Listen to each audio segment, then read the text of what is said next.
बच्चों ध्यान दीजिए, हम लोग जानेंगे फिजिकल क्वांटिटीज के बारे में। ठीक है, भौतिक राशियां किसे कहते हैं। ठीक है, देखिए भौतिक राशि हमारा टॉपिक, आज का टॉपिक है भौतिक राशियां किसे कहते हैं। देखिए जिसे मापा या तौला जा सके उसे भौतिक राशि कहते हैं। जिसे हम लोग माप सकते हैं, तौल सकते हैं, वो भौतिक राशि है। ठीक है, जैसे द्रव्यमान, लंबाई, त्वरण, इस सबको क्या करते हैं जी, माप सकते हैं, भौतिक राशि है। देखिए भौतिक राशि बेटा दो तरह का होता है। एक मूल राशि होता है, मूल राशि को आधार राशि भी कहा जाता है। ठीक है, मूल राशि एक होता है व्युत्पन्न राशि। मूल राशि किसे कहते हैं? ऐसी राशि जो दूसरे पर निर्भर न होकर स्वयं पर निर्भर हो। ऐसी राशि जो दूसरे पर निर्भर न होकर स्वयं पर निर्भर हो, उसे क्या कहते हैं? मूल राशि कहते हैं। जैसे में लंबाई, द्रव्यमान, ये सब क्या है? मूल राशि, जो खुद पर निर्भर रहता है, स्वयं पर निर्भर रहता है। अब देखिए व्युत्पन्न राशि किसे कहते हैं, अब इसको बता। देखिए व्युत्पन्न राशि जो मूल राशि पर निर्भर रहता है, ये व्युत्पन्न राशि किस पर निर्भर रहता है? मूल राशि पर निर्भर रहता है, उसे हम क्या कहते हैं? व्युत्पन्न राशि कहते हैं। जैसे ध्यान दे, क्षेत्रफल, आयतन, ये क्या है? व्युत्पन्न राशि है। देखिए मात्रक क्या होता है बेटा? मात्रक किसे कहते हैं सर? यूनिट।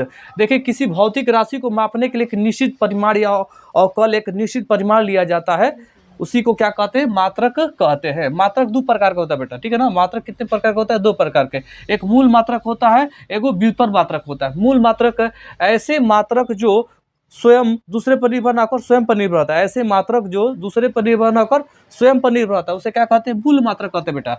व्युत्पन्न मात्रक किसे कहते हैं? जो मूल मात्रक पर निर्भर रहता है। व्युत्पन्न मात्रक किसे कहते हैं? जो मूल मात्रक पर निर्भर रहता है, उसे क्या कहते हैं? व्युत्पन्न मात्रक कहते हैं। जैसे क्षेत्रफल का मात्रक, वेग का मात्रक, ये क्या है? व्युत्पन्न मात्रक है।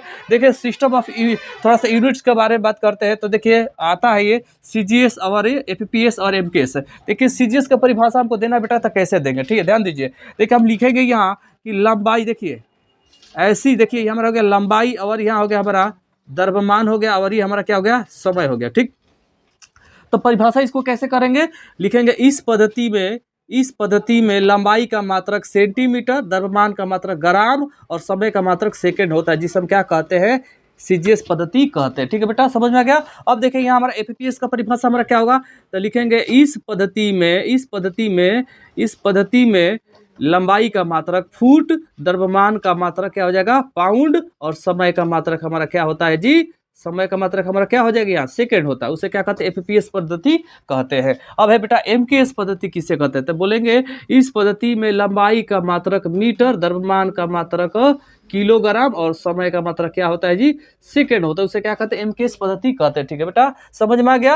अब देखिए क्या है, विमीय समीकरण किसे कहते हैं? ये दोनों क्वेश्चन टफ है। ठीक है ना, विमीय समीकरण, एक समघत्ता का सिद्धांत किसे कहते हैं? देखिए विमीय समीकरण, और ये दोनों आपको परिभाषा क्लियर है, तो इसी पे दोनों पे परिभाषा हो जाएगा। ठीक है, क्या है कि देखो बेटा हम लिखेंगे कि मूल मात्रक, ठीक है ना, क्या है? मूल मात्रक और व्युत्पन्न मात्रक, यार है ना, मूल मात्रक और व्युत्पन्न मात्रक के बीच में, ये मूल मात्रक हो गया और मूल मात्रक है व्युत्पन्न मात्रक, मूल मात्रक और व्युत्पन्न मात्रक के बीच में जो संबंध है, मूल मात्रक और व्युत्पन्न मात्रक के बीच के संबंध को समीकरण के रूप में क्या क्या दिया जाता है जी? समीकरण के रूप में क्या किया जाता है? दिखाया जाता है। ठीक है, मूल मात्रक और व्युत्पन्न मात्रक, मूल मात्रक और व्युत्पन्न मात्रक के बीच के संबंध को समीकरण के रूप में क्या किया जाता है बेटा? दिखाया जाता है। क्या किया जाता है? दिखाया जाता है। विमीय समीकरण का परिभाषा क्या होगा? मूल मात्रक और व्युत्पन्न मात्रक के बीच के संबंध को समीकरण के द्वारा दिखाया जाता है, दर्शाया जाता है, उसे क्या कहते हैं? विमीय समीकरण कहते हैं। अब बेटा समझो समघत्ता का सिद्धांत किसे कहते हैं? समघत्ता का सिद्धांत किसे कहते हैं बेटा? समझिए, देखिए समघत्ता का सिद्धांत होता है बेटा कि किसी भौतिक समीकरण के दोनों ओर की विमाएं, ध्यान दे, किसी भौतिक समीकरण की दोनों ओर की विमाएं, किसी भौतिक समीकरण के दोनों ओर की विमाएं क्या होती है? समान होती है। किसी भौतिक समीकरण के दोनों ओर की विमाएं क्या होती है? समान होती है, उसे क्या कहते हैं जी? समघत्ता का सिद्धांत कहते हैं। जैसे में ध्यान दीजिए, हमारा एस बराबर हो गया वी टी हो गया। ठीक है ना, हमारे क्या हो जाए? एस बराबर वी टी, थोड़ा सा मिटकार देते हैं इसको, ये आप लोग का हो गया होगा। ठीक है, देखिए इसका थोड़ा सा हम बताते हैं, समघत्ता का सिद्धांत हमारा क्या होता है, तो हमारा यही जांच कर देते हैं। जैसे हमारा आप जानते हैं क्या होता है, सूत्र होता है वी स्क्वायर बराबर यू स्क्वायर प्लस 2as। ठीक है, तो हमारा यू वेग है, तो इसका निकालेंगे विमा एल प्रति टी का होल स्क्वायर, इसका क्या हो जाएगा? एल प्रति टी का होल स्क्वायर, यार है ना, होल स्क्वायर हो जाएगा बाबू। उसके बाद के दू हमारा क्या है? विमाहीन राशि है। ठीक है, तो बचेगा ए क्या है?